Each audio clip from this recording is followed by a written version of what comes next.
لوگ نماز اس لیے شروع کرتے کہتے ہیں میں 5 نمازیں بھی پڑھتا ہوں، میں صدقات بھی کرتا ہوں، کام میرا پھر نہیں چلتا. تو میں کہتا ہوں تمہیں پتہ ہی نہیں، نمازی کے لیے تو آزمائش ہے.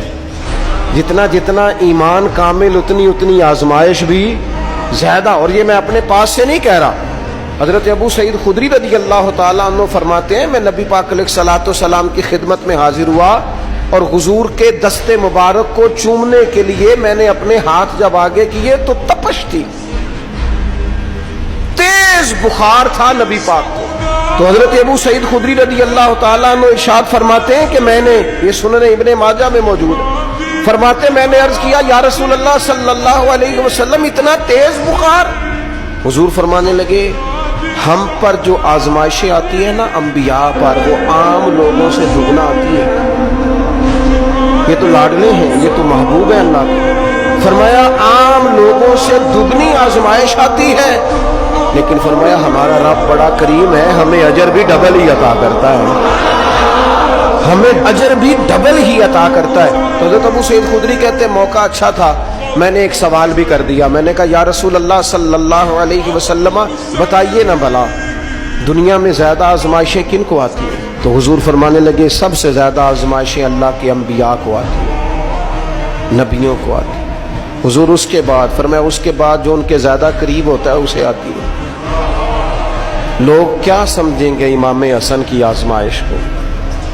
لوگ کیسے سمجھیں گے سیدنا امام حسین کی آزمائش کو؟ فرمایا جو ان کے زیادہ قریب ہوتا ہے اسے زیادہ آزمائش آتی ہے.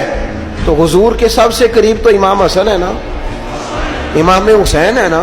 تو کیا سمجھتا ہے قربت بس نسبت کے اظہار کا نام ہے اور بڑے لطف کے ساتھ زندگی گزارنے کا نام ہے؟ تو نبی پاک علیہ الصلوۃ والسلام نے فرمایا بات بڑی مزے کی ہے.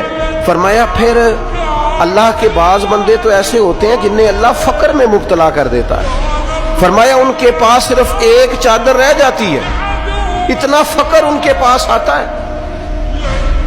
لیکن جو حدیث کے آخری لفظ ہیں نا وہ وجد والے ہیں، وہ وجد والے ہیں، وہ سرور والے ہیں.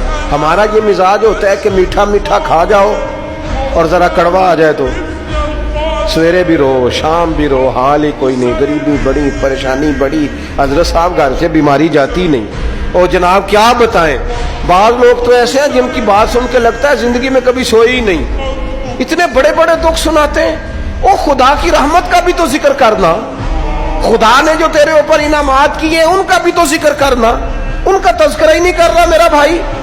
نبی پاک علیہ السلام نے فرمایا ان لوگوں پر دکھ آتے ہیں پر قربان ہونے کو جی چاہتا ہے ان لفظوں پر. حضور فرمانے لگے وہ رب کی طرف سے آنے والے دکھ پر بھی اس طرح راضی ہوتے ہیں جس طرح تم میں سے کوئی راحت ملنے پر راضی ہوتا ہے. سکون والی چیز ملنے پر جس طرح تم راضی ہوتے ہو اس طرح وہ دکھوں پر بھی راضی ہوتے ہیں. دکھ قبول محمد بخشا، دکھ قبول محمد بخشا. پر ایک شرط لگائی چھوٹی سی میاں صاحب نے، انہوں نے کہا 100 دفعہ قبول ہے، دکھ 100 دفعہ قبول. دکھ قبول محمد بخشا پر راضی رہن پیارے.